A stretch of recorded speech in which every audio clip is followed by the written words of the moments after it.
1,000 years ago, in the 10th and 11th centuries, the kingdom of Zanskar was founded in what is now northern India. Buddhist monks established the monasteries of Kahtoola and Phuktal high up in the mountainous terrain above the Zanskar River. The Zanskari people practiced Buddhism, grew food, raised animals, and lived simply and happily in one of the most remote places on earth. The village of Zangla was the capital, where the royal family lived and watched over their kingdom. In the last century, the royal family's political power has diminished, but the Queen of Zangla remains a torchbearer for traditional ways. During long, cold winter months, the only connection to the outside world is the frozen Zanskar River, called the chadar, or ice blanket. For countless generations, people navigated this frozen pathway to trade, travel, and find work. Due to this seclusion, Zanskar has seen little outside influence, allowing traditional Tibetan Buddhist practices to root and flourish.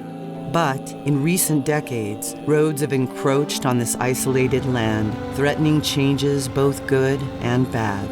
That and a rapidly warming climate will undoubtedly alter this kingdom forever. Before true change takes hold, a group of foreigners travel from Western lands to observe a culture under threat. Flying into Leh and getting all the way up to Phuktal Monastery in the heart of this Tibetan Buddhist culture, super exciting because Kahtoola for the People has been, protecting these cultures and helping preserve them through our Kahtoola for the People program for like 19 years. And I've never been myself to really immerse myself and experience that. So I'm really excited to see what we find.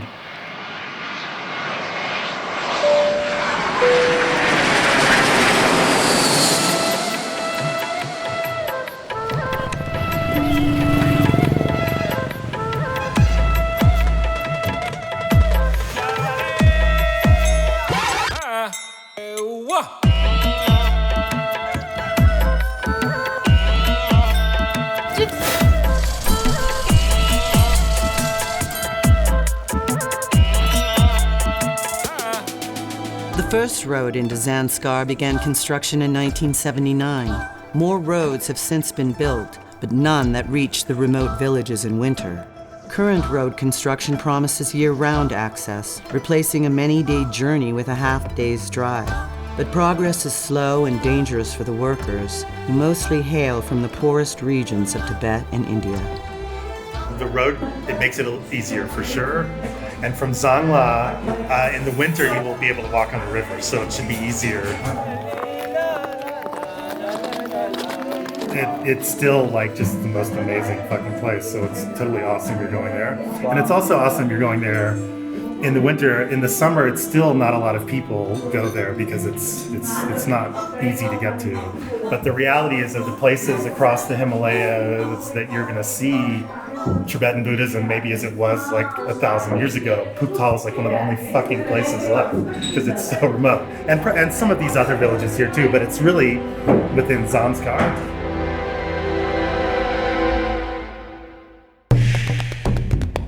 The trek used to take 8 days each way to get through the gorge. Now the road is about halfway, so it's like 4 days. So we'll be driving that newly blasted road up to that point, then walking the rest of the way. So that's going to be really interesting, to see what people think about the road and, if they feel like it's good or bad. But for sure, it's going to change it.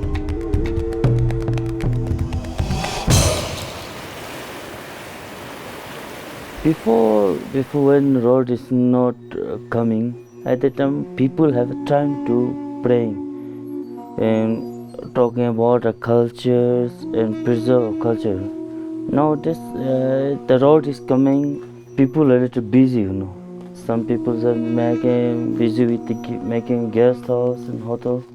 But I think some people are not interested about the culture, But culture is most important thing. For centuries, when snow covered the high mountain passes, the chadar was the only way in and out of the valley.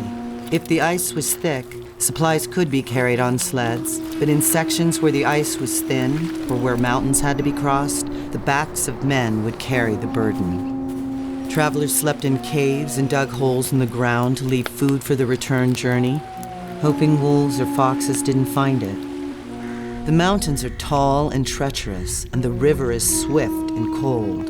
Many have fallen in and slipped beneath the ice, making rescue unlikely. Today, this ancient trade route has a different use.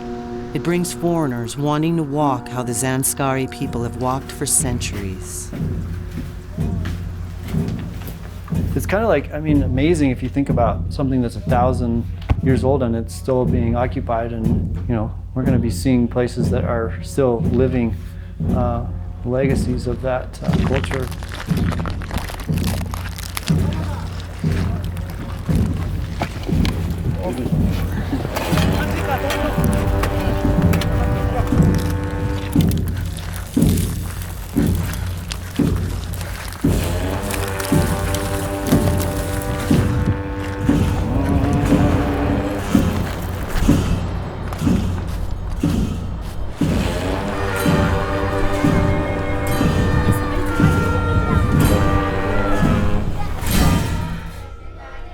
The journey by foot to Phuktal has roots going back more than 1,000 years to renowned scholars and teachers who visited and resided in the cave around which the monastery was built. It is a place of learning, prayer, meditation, and retreat. The monks spend their days cultivating wisdom and compassion and praying for world peace and harmony. It is also a place of pilgrimage for locals, some who visit for the many yearly festivals, while others might only have the opportunity to make the long walk once in their lifetime.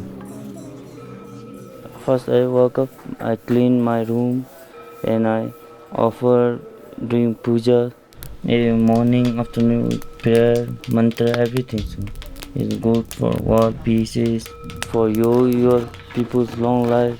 Everyone is praying for the long life for His Holiness Dalai Lama. The road is coming, many tourists are coming, so there's no time to get at the Dalai Lama's teachings. Some people's not interested about the culture, If we don't preserve the culture, they finish, The time is changing. What flashes in my mind on the trip is the Queen of Zangla. She just really embodies kind of what I take away from Zanskar, and her face and her smile. She has seen so much change in her lifetime.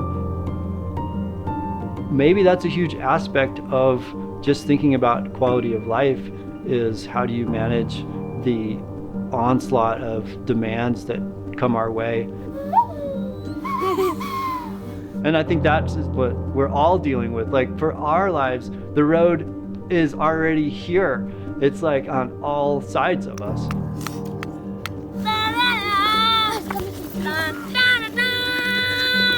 And are you willing to make those hard choices to kind of back off some of that, have a little bit less in some kind of material way, but maybe more in some kind of a deeper happiness kind of a way? A queen's reign ends eventually, and the influences of the world will forever change this place.